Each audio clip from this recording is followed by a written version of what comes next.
Pseudopod is extruded into this universe from a dimension of purest fear. It's beautiful in its own alien way, but what's to come will unsettle you.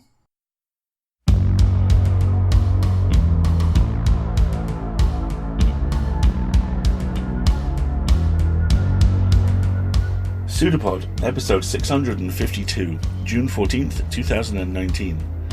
This week's story, He Dies Where I Die, by Michael Harris Cohen.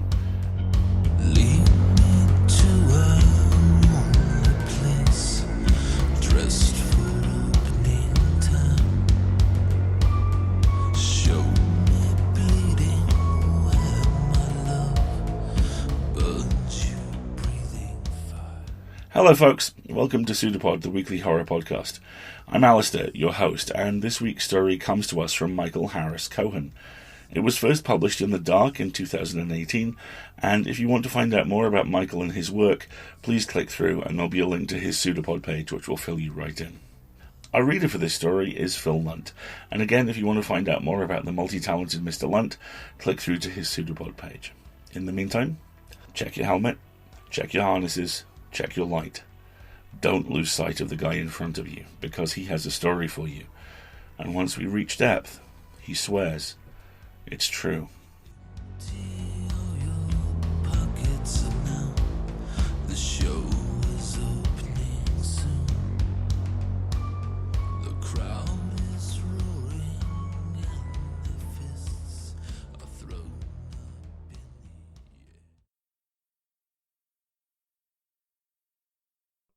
He Dies Where I Die, by Michael Harris Cohen. Narrated by Phil Lunt. Dion spun back to the oval of daylight and said a prayer. He didn't pray to Jesus or Kamata. He prayed to his father, 10 years lost and dead in the mines. Watch over me. Lead me to gold and back to the light. He sniffed his last lungful of fresh air, jasmine and pending rain in it. He pulled on the dented hard hat, a hand-me-down from his father, flicked on his headlamp, and descended. 2 hours down, back squawking from the constant crouch, the tall man's misery in the mine, he thought of Tarbo, though he tried not to. Tarbo would be pissed if he found out. When? Tarbo would know. He always knew. And it wouldn't be about gold. He'd cut his boat Tarbo a share of that. He'd be pissed about the Zama's code, how Dion broke it going under alone. I die where he dies. He dies where I die. That was Tarbo's mine entrance prayer, and Dion had heard it 100 times. Always together, down for days and even weeks in the abandoned shafts and dark, digging, trading jokes and joints and dreams, ready to die together. Because a Zama's never goes or dies alone. Deeper. Almost a kilometre under, if one trusted the painted numbers from miners past. The air no longer cool but dense and swampy, the armpit of the earth. When this mine was open, they used to pump ice water down to keep the miners from overheating. New mines had air conditioning for the deepest diggers. But here, illegal and ghost mining? One had to sweat it and forget it. Anyway, the hell heat kept most cops out, and the few that chanced it down would never find them. Under the ghost miner was King Rat. Like his father used to say, no one knows the maze better than the rat. Ducking overhangs, crawling holes, body caked with sweat and dust, Dion reached the spot where he and Tarbo had last drilled. His lamplight swept over the rusty generator and the finger-thick holes in the rock. As far as Dion was concerned, they'd sucked out what little goldstone they'd find here, risking dying for a bucket of rocks that might bring a pebble of gold, worth $15 cut 2 ways, less when they brought other Zamas. Next to nothing was nothing, barely enough to cover food for him and his mother, let alone the rare beer. Dion sighed and moved past their spot, the deepest he'd ever been because Tarbo wouldn't go farther. "Past here ain't safe," Tarbode said, pointing his bum arm mangled from a cave-in. Some must go deeper. They don't come back. Dion had argued that here was tapped out. They must go down. They'd argued a dozen times, but Tarbo always won because he was older, maybe smarter. Death knocking at the door here, always. You wanna invite him in? He'd say, shaking dreads and rolling eyes. We're here to survive. Dion said aloud what he always told Tarbo when he lost the argument. Just surviving ain't living. Plenty of Zamas died higher up from generator fumes and cave-ins, getting capped by rivals or robbers. If Tarbo wouldn't go deeper, Dion would go down alone. Tarbo would thank him later. The tunnel opened slightly to where he could almost walk upright. He said it again. Just surviving ain't living. His words dulled against the stone as the tunnel narrowed. Unlike Tarbo, Dion had always had the desire to go deeper from his first time in the mine. The earth held a kind of magnetism, as if gravity was stronger on him the deeper he went. And there was the gold. On his belly, pushing his tool bag in front of him, Dion played the game that drove him down. He weighed future gold, conjured what it could buy. His dream Land Rover, a real Rolex, a new fridge for his mother, fine girls at a bar, and him threaded up and smooth. He was undressing a naughty one when he heard the sound. Distant clicks, like the whir of a bent fan blade far down the tunnel. Dripping water? A bet? Sound did funny things in the tunnels. Dion froze and listened, felt for his gun in the tool bag. The pistol was there, solid and assuring. Could be village boys trying their luck. Dion and Tarbo took some under when the work required it, making Zamas out of children, but those scared babies would never go on their own. If they had, he'd kick their asses topside. He'd beat terror into their mosquito hearts and bruises into their pride. He shoved the bag and moved faster, on elbows and knees, mouth dry, tasting dust. The clicking louder now, like a playing card in a bike wheel's spokes, and, for the first time in a very long time, Dion was afraid in the tunnels. His thoughts sifted down to the worst and most likely cause. Another gang poaching, robbers. He'd had close calls before, and the scars to remember them. Knuckle and knife scars were nothing, though. Some carried AKs and used them with less thought than swatting a fly. Shootings happened. In the mines, with nothing but stone and water to witness, anything could happen. Dion unzipped his tool bag and tugged out the pistol. The grip of the gun evened his heart. He stashed the bag behind him and crawled, quiet as he could, toward the sound. It clicked louder, echoing in what must have been a bigger chamber ahead. He thought of flicking off his lamp, but if someone was there, they'd have seen the light already. "Hi," he called out. "Who's down there?" The moment he called out, the clicking stopped. His heart sprinted. "Hi, who there?" Then a voice, though the words were unclear, as though whoever was there had a rusty throat or chunk of phlegm to clear. Dion couldn't understand any of it. There was a smell, too. Unfamiliar, then familiar. Sweet, like grapes. Soothing, somehow, even as his heart scurried like a mouse in a jar. "Who there? I got a gun!" His lamp spot hit the far wall of the chamber. Almost there. The smell came stronger.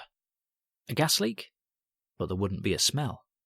Just sleep and never waking up. No, the smell was sugary. Not grapes, but grape gum. Chappies.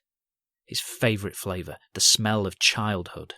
The gum his father brought from town by the handful, Dion blessing his father's big hands each and every time. He slid the last few feet on knees and elbows, gun gripped in both hands.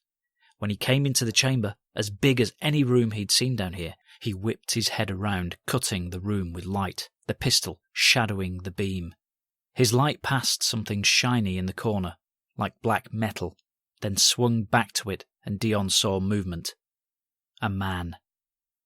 He was old and squat, crouched like a bush. A sleeveless undershirt over his thick muscles, miner's hat on head, white beard and glowing eyes underneath it. Dion levelled his gun at him, and the old miner chuckled, chewing gum. "Took you a while," the old man said, and smiled, his teeth bright in the lamplight. The gun quavered in Dion's hands. He struggled to keep his voice steady. "Why you down, old man? Ain't a place for you." The old man stood and dusted his pants. "Always been down. Life is work. Gotta work and work." He sauntered to where Dion crouched in the dirt, not minding the gun. Maybe he couldn't see it. "I got a gun. I'll cut you down," Dion cried. "Maybe you shot that thing, but you ain't shot nobody," the old man said. "That's clear as water, boat." "Ain't your brother. Don't know you," Dion replied. "We near family. Know your father. Knew him well," the old man said. "Me knew," Dion said, finger flexing on the trigger. "He's dead. Did 10 years down here." The old man smiled like he knew better. "Maybe so, but I know you. Look just like him. Same eyes and big ears. Tall like him. Both tall as spears. You Dion, ain't you, boy?" Dion swallowed hard. Eventually he nodded, his lamplight juddering the cavern walls. "Might be. Don't answer to boy, though." The old man moved closer. Dion tasted the dizzying sweetness, the grape aroma stuffing his head with a father memory. The two of them trading chappies flavours, laughing in their shanty, the horseshoe-shaped scar on his father's cheek flexing as he chewed. "I older than you by 1,000 kilometres, so you a boy. Name is Bandile." The old man shifted, eyes squinting in the bright light as Dion studied his face. There'd been a Bandile in the village. He'd worked with his father when the main mine was still running, and for years after, ghost mining. But that had been a decade ago, more, when Dion was just a kid. He scoured the old man's face, digging deep in his memory to match it. "Heard Bandile was dead," Dion said. "Some story of down with no up." "How's a ghost miner gonna die?" the old man replied. "Now flick your lamp higher so you don't blind me." Bandile, an arm's length away now, smiled even wider. Up close, the light no longer glaring, his teeth were not white at all but grey as tin, his eyes black and shiny, kind eyes, but crazy maybe. A memory flickered, then flamed. Dion, 5 or 6 years old, when the Zamazamas came back from the illegal mine, his father leading them. Must have been just a few years before he died. His father crying. Heads gashed open, faces white from dust. The Zamas returned, howling over smashed limbs, crying over their lost brothers and how Bandile had gone too far, always too deep, until he'd been on the wrong side of a cave-in that buried a dozen men and the boys along with him. Dion remembered the story and, suddenly, the man. Bandile. Years older, stooped and white-bearded, but him in the flesh. Dion eased down his pistol. The old man smacked his gum, the chappie's grape packing the air. For a moment Dion forgot where he was, like he was dreaming, floating in the chamber. He had the oddest feeling that others watched from nearby, that the stone had eyes. Then he snapped to, feeling weight in his hand, the gun still there, his palm sweaty on its grip. He stuffed it back in the tool bag and pulled out a warm beer. He popped it and handed it to Bandile. "You hear that sound before? The clicking?" Bandile chugged a long pull, then considered Dion. You mean this sound? His belch filled the cavern, the croak of a giant toad. Dion laughed and took the can back. They passed the beer, the only sounds the flecks of aluminium and their long swigs. Haven't tasted hops in a long, long while, Bandile said. Dion saw, or thought he saw, a flicker of something in the dark eyes, sadness or hurt, then gone. Where you been these years? Dion said. How come no one see or hear from you? Bandile chomped his gum. Been under, deep and deeper. Magic spot, he said. Golden. Words don't tell what the eye can't see. The old man's smile reappeared. You want? I'll take you down. Make you golden. Dion drained the last sip of beer and crushed the can. He watched the glow of Bandile's cigarette. When had he lit it? There was something in the old man's voice that pulled him, like the lure of deeper tunnels. He might be crazy, but one had to be crazy to be a good Zamazamas. And his eyes. They shied from Dion's lamplight, but they had purpose. Clear and narrow purpose. Has it? What you talking, has it? Show me, he said. Bandile winked and stood. He moved toward a crack in the far wall, twisted through and disappeared. As Dion stood to follow, the strangest thing of all struck him, stranger even than meeting a man who was supposed to be 12 years dead, 2 kilometers under the earth. No lamp. Bandile had no light. He ran the tunnels in darkness. Bandile called from inside the crack.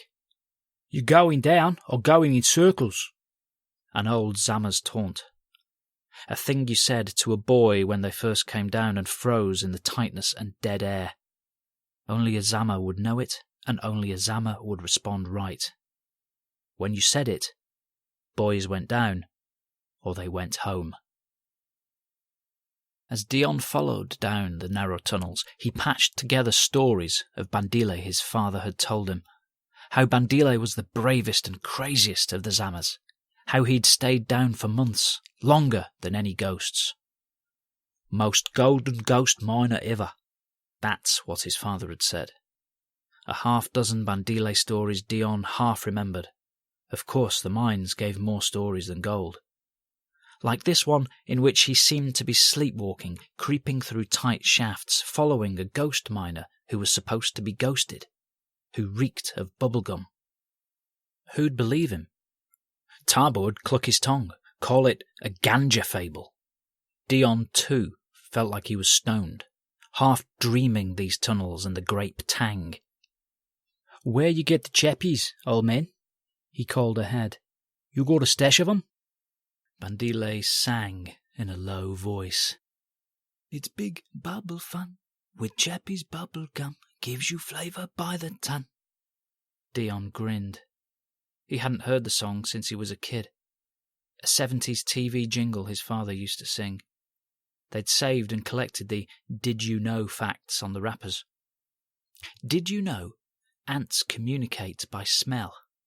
Did you know the polar bear's skin is actually black? Did you know astronauts become a little taller in space due to the lack of gravity? Dion still kept the full jar of odd facts under his cot. Can't live on chappies, Dion said, though he'd given it a serious shot as a boy. What you eat down here? How you live? Bandile stopped and grinned in the lamplight. Then he turned and scuttled along the wall.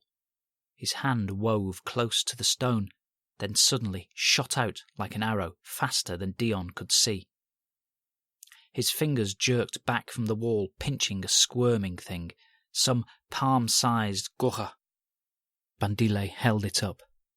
A cave spider, harmless, but big and ugly as hell. A nightmare thing, a tarantula and a scorpion's love child.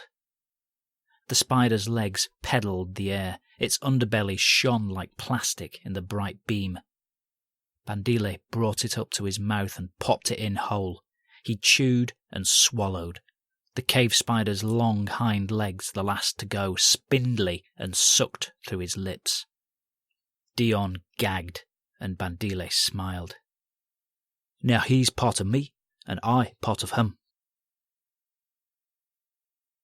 They reached a cavern with a hole in the floor, just big enough for a man to fit through if he raised his arms over his head.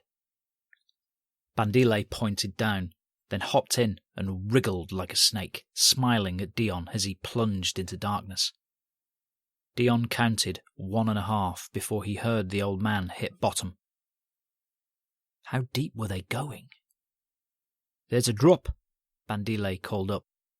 Toss the bags down, then yourself. Dion dropped the bags, then shined his headlamp in the hole. Bandile was a short man, but it was at least 5 meters to where he stood. Bandile's teeth shined in the spotlight, his eyes glossy marbles as he laughed. Bend your knees and hold your balls when you jump. How we get back out? Dion shouted down. You think too much, like your father, Bandile replied. Mention him again, I'll smash your face. Dion glared into the hole, waiting for the comeback, but Bandile was outside the lamp's halo. There was only the smack of his gum from beyond the light. Then a different sound, the rhythmic clicking, only louder and varied, like it came from several spots below. You hear that? Dion said. You hear it? The clicking stopped at once. Gum chewing resumed.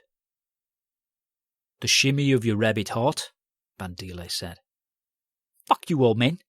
I come down, you're gonna swallow your teeth. Or maybe I'll go topside, leave you down. Get some cement and seal you in. That old Zama's trick. Bandile whistled and clapped. We got a huge crawl, boy. Let's not set off wrong. Man can't work the mine with his head wrong. That an apology? Dion asked. Ooh, sha, we got to live together, Bandile sang up. I am everyday people. His father's favourite song. Dion smiled despite himself and shone the light straight down. As well as he could see, the ground looked level to land. How we get out? He called down again. Bandile tusked. He worry about out when he ain't even in. Dion lowered himself into the hole, inching down as low as he could before he let go and dropped, hanging, hesitating. You a Zama or a mama? Bandile called up, another ageless taunt to goad a boy deeper under the earth. Dion had used it himself, but it worked. It pulled on his blood and puffed him up like wind under his wings, the sweet grape smell heavier, dizzying. He envisioned other Zamas watching, waiting for his choice, their eyes unblinking. Zama, Dion said through gritted teeth, and dropped into the dark. He followed Bandile deeper for what seemed kilometres. More tunnel than the Nile is river, Bandile said, flicking a spent cigarette into the dark. The old man took each turn and tunnel without pause, moving like he was in city alleys he knew well. He must have been over 60, but Dion, less than half his age, could barely keep up. The air wetter and heavy with heat, like he was inside a huge mouth, his clothes soaked through and sticky, licked by its giant tongue. How far under? 2 kilometres? 3? How far did it go? Finally, Dion stopped against a rock wall and slid down to sit. Water break, he said weakly. Again? Bandile asked. Ixen dom kefa, Dion said. I'll break your tits. Maybe 10% of his Zulu Lexis along with Zamazamas. In the lamplight, Bandile's dark skin glowed bright. Dion had the feeling he could see through him to something else, maybe the stone behind, like the old man was fading away. Bandile shielded his eyes and cursed. Told you, boy, flick your lamp up so you don't blind me. Then that sugary grape smell, stronger, almost nauseating. Light-headed, Dion blinked till Bandile came whole again. Maybe he's a fucking ghost, Dion thought, almost too hot and tired to care. He drained his water bottle when the old man refused it, and concentrated on his breath, slowing and smoothing it. We almost there, Dion said. Bandile champed and hummed. Almost to the almost. How far? Dion said. How far? He asks, again and again like a child. Deeper, says the Zama, always deeper. The old man chewed, and his chappie's grape snuffed what little air there was. When Dion closed his eyes, he saw the faces of lost Zamas. Some he'd known and others he hadn't. In his head the lips moved, all sharing the same word. Deeper. On their bellies downward the tunnel was an oven. Dion's hands grew raw. His eyes stung with sweat. His chest swelled just to hook his breath. Ahead, Bandile crawled, more relaxed than ever, whistling and humming, his voice soft, like they were on a Sunday stroll. You even know what Zama Zamas means? Bandile called back. Dion struggled for breath, the air stagnant and thick, like someone was exhaling it in his face. How much air did a man need to move, to survive? Means try, Dion gasped.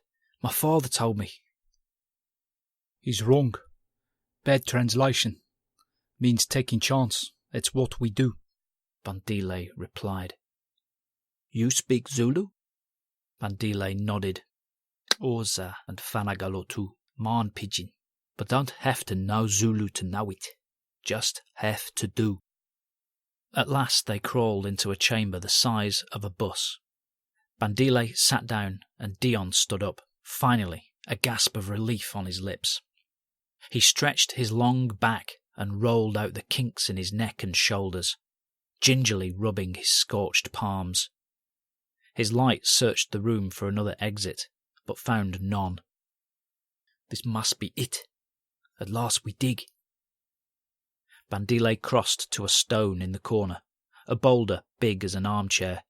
He leaned into it. His dark and muscled back strained against the impossible weight. Dion watched as, somehow, the old man shifted the huge stone from its spot. Bandile crouched down and nodded Dion over. Under where the stone had been was a hole. Dion shined his light down. A tunnel like a throat twisted out of sight, narrow as an oiled drum. A blind shaft? Dion said. Zama's got down, Bandile replied. Not that. Bandile put his hand on the back of Dion's neck, gently clasping, just as his father used to, his dad's way of showing love through touch, not words. Though Bandile's hand was strange, not the right weight or feel. It felt rough as old leather and odd-shaped, like there weren't enough fingers for a hand. Then the grape smell was back, denser, hitting his head like a pull off a strong joint. How are we going to go down? Dion said. Like you came out of your mama, head first, Bandile answered. Down a hole like that? Get stuck? Don't get unstuck? Dion's voice didn't feel like his, like it came from far off, from topside. Was it still day up there? Already night? Then the sweet, sugary smell and the strange feeling of being watched urged on from the walls and the darkness below. You want to move to Joburg? Bandile said. Get a fishing boat, yeah? Dion spun his head, muscles heavy and tired, moving a chore. The air seemed thin, like he was breathing through a cloth. How'd you know that? It was a faded, boyhood fantasy. Your father told me, Bandile said. Did you know? I know all about you, Tsotsi.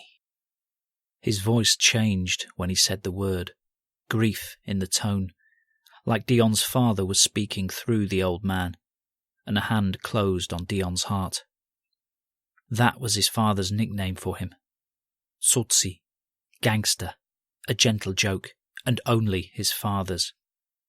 Bandile dropped the bags down the hole. Dion heard them slide, waited for the sounds of them hitting bottom. Nothing. You know where my father died? You with him? Bandile smiled. I do. I was. Where? How? Dion asked. Did you know? Zulu name for Joburg is Igoli, means a place of gold, Bandile replied. Then, without another word, Bandile squeezed headfirst into the hole till he was nothing but legs and boots. Then those were gone, slithering down, around a turn. Vanished. For hours Dion followed Bandile's boots through the narrow shaft. Every time panic crept back, from the thought of how much rock was over him, how it was too tight to turn around. Dion would focus on the sweet smell of chappies and the soles of Bandile's boots in his lamplight. He followed the boots and played the gold game, crawling, imagining a chamber filled with more than he could carry. He'd move to Josie, buy a pad, a flat screen with a Bafana match on, covering half the wall.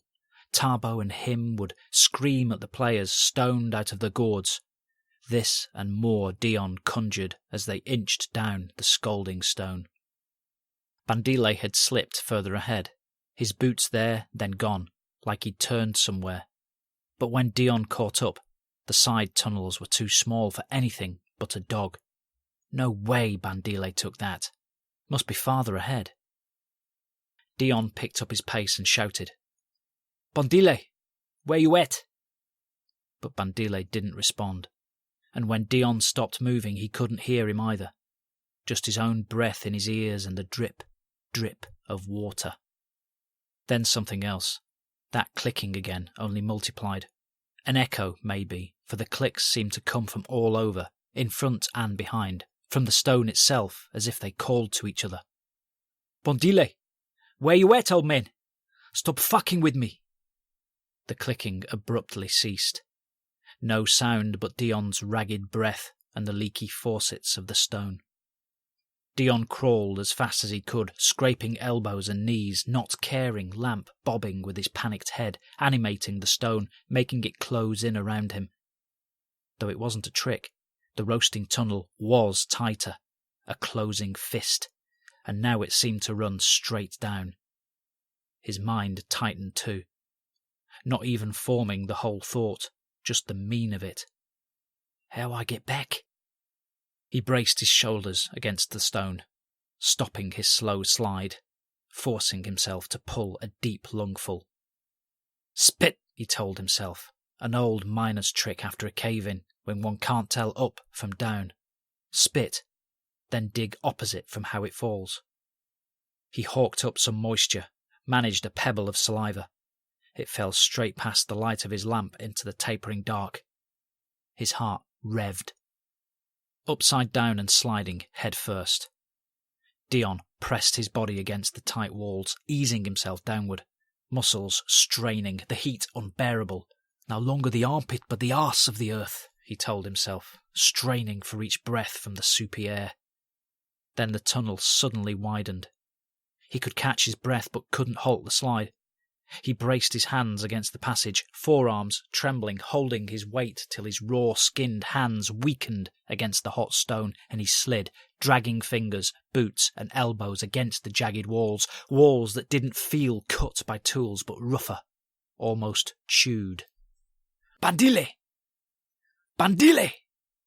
But no sound or sign of him as the tunnel walls grew even slicker, and Dion plunged downward, waiting for his head to smash bottom, if there is a bottom, till suddenly there was. He crashed on his hard hat, crumpled on his head, braced for the impact and bite of stone, legs curling on top of him like a puppet with its strings cut. But where his head landed wasn't hard, not stone at all, but soft and sticky, like ripe fruit. His eyes inches from it, a spongy golden wall. His hands, with the bit of leverage he could muster, pushed at it. The rubbery wall gave, but wouldn't yield. A dead end inches from his face, stuck, upside down, no space to turn. Air became a solid thing. His thoughts fractured, then locked on a shifting noise above. "Bandile! Bandile!" he screamed, the name tearing his dry throat. "I'm stuck! Hit a dead end!" He heard the chewing, imagined the face, the shiny eyes and grey teeth, the joke he'd make as he yanked Dion out. But Bandile didn't come. He just chewed. And chewed. "Bandile! Can't fucking breathe, man! Stuck on my fucking head, please!" Then the chewing gave way to the other sound. The clicking. So loud it vibrated the walls. "You're nearly there, Tsotsi," Bandile said. "Almost golden." His voice wasn't right. More like clicks mimicking words. Dion rolled on his helmet, tilting his head against the soft bottom, neck straining from his body's weight, forcing his headlamp forward to see above. Bandile was somehow suspended in the passage, grinning. But like his voice, the grin was wrong. An approximation of a smile, like he'd been faking it and had tired of the effort. His face shimmered and shifted. Not a man at all, but something else. A thing Dion knew but couldn't name. Black as wet stone, horned. Not horned, but then the sweet smell returned, filling the shaft, and Bandile's face was again there, eyes glowing. "Zamas never die alone," Bandile said. Shuffling sounds came from beyond Bandile, a skittering on the stone above. Then shining eyes in dark skin, a circle of stares, as a dozen Zamas filled the tunnel. Men and boys, all upside down, all watching Dion, all clicking words as one, barely understandable. "Zamas never die alone," they said. All of them chewing and chewing, the sweet scent of chappies overpowering, spinning his blood-filled head as their faces changed.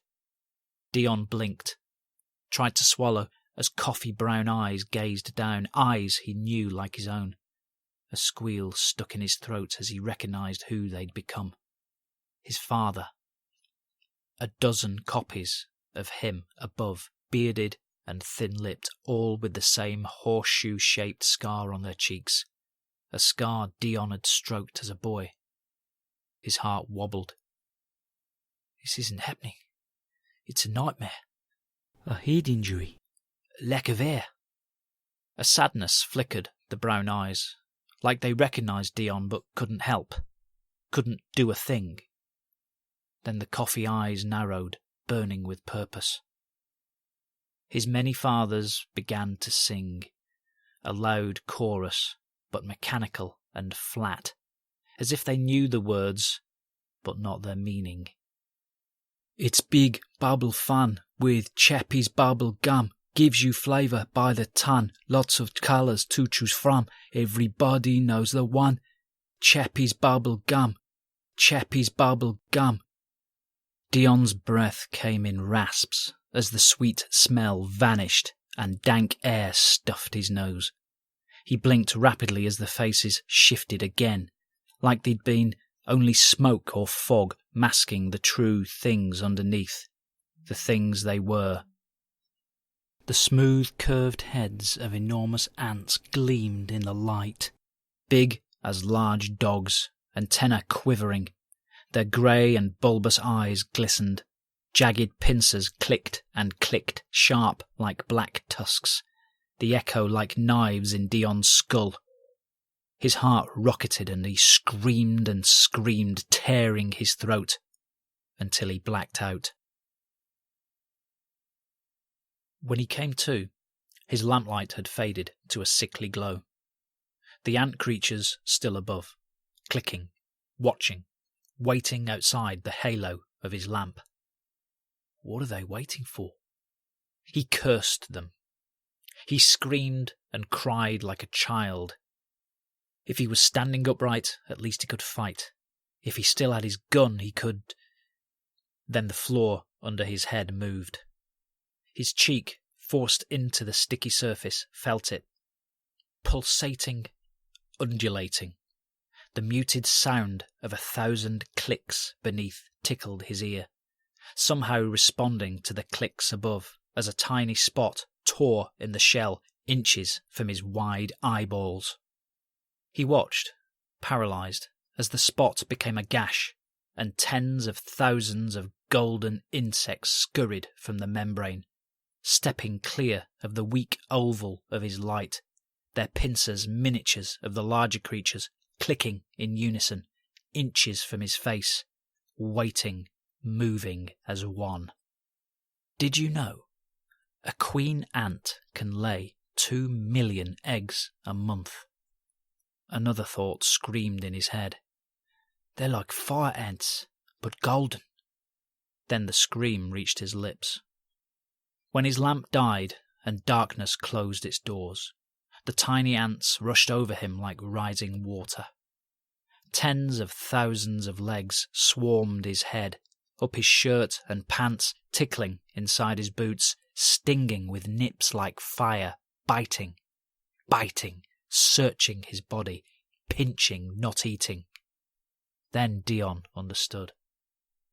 Did you know? Army ants eat from the inside out. They were probing him for weak spots, seeking the softest path inside.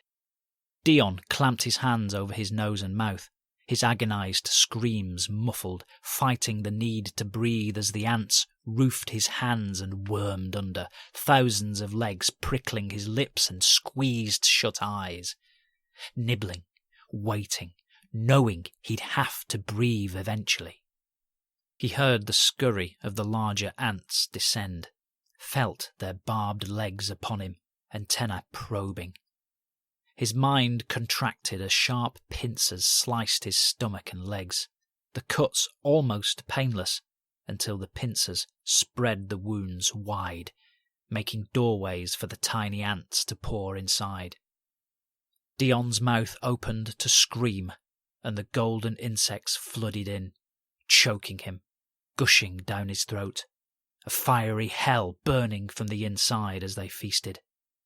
Through this blazing torment, his last thoughts only shrieks, Dion felt their hive mind work together as they devoured, the sweet smells of their language passing through him as they charged his stomach, his lungs, his skull, eating memories and gold hopes, binding him to them, Bandile, his father, the 100 lost Zamas of the tunnels, all bound as one colony, chattering a final thought, not even his, of the thing they dug toward.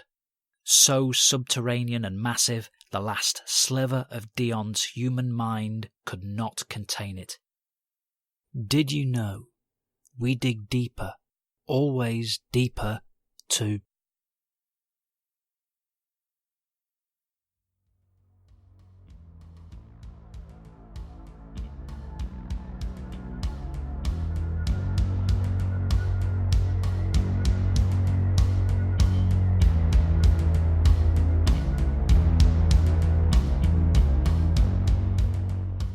Geography as story, story as trajectory, trajectory as horror. There's information encoded into every element of this story at every level, and all of it, without exception, always, slowly, inexorably, inevitably turns downwards. This is a story where the giant ants and the trap they set are just the part of the nightmare iceberg you can see. The rest is under the surface. The rest is the life the lead character leads because it's the only life he can. A chemical trail of familial obligation laid by the men who came before him, rich with information, rich with belief, and with high, impassable walls. He Dies Where I Die is not a title that welcomes the idea of escaping to Johannesburg. It's a title that looks an incredibly dangerous and overlooked profession in the eye, and nods, knowing that this is going to kill everyone who does it eventually, and eventually is not that far away, and eventually may be the closest the Zamas get to victory.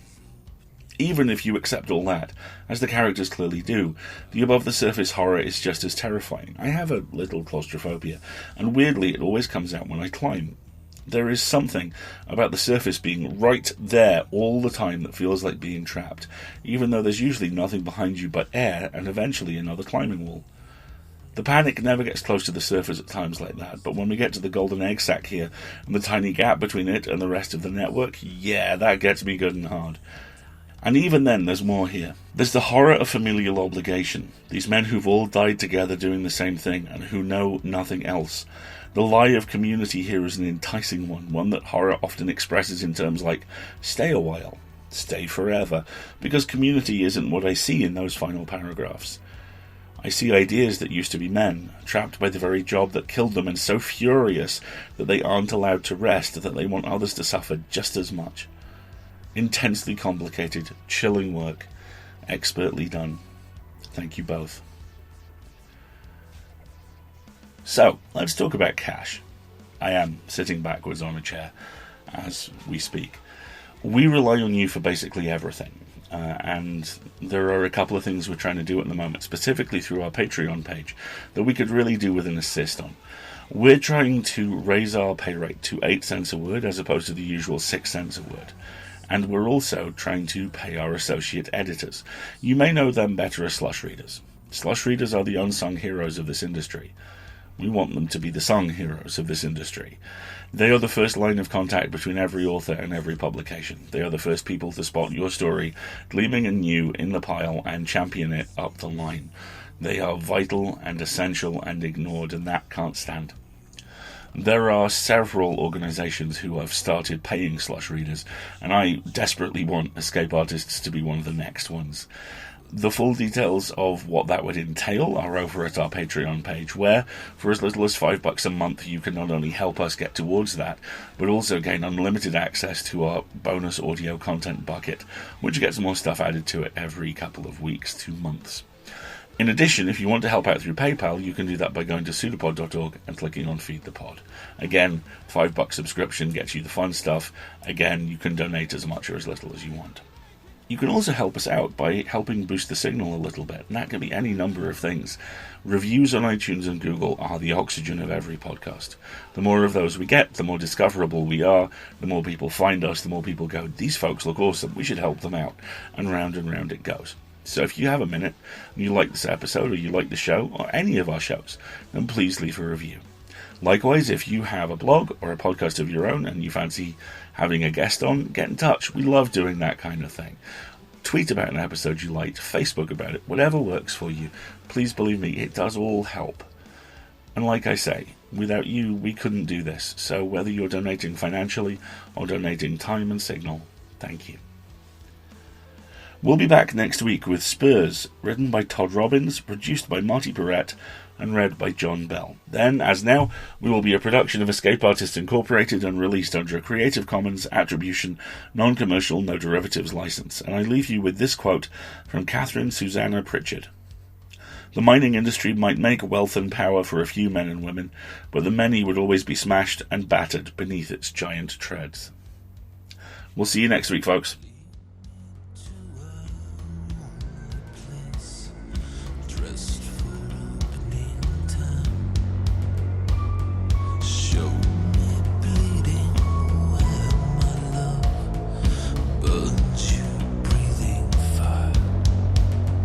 It's a pseudopod. It's a big foot. It's all about podcasts these days.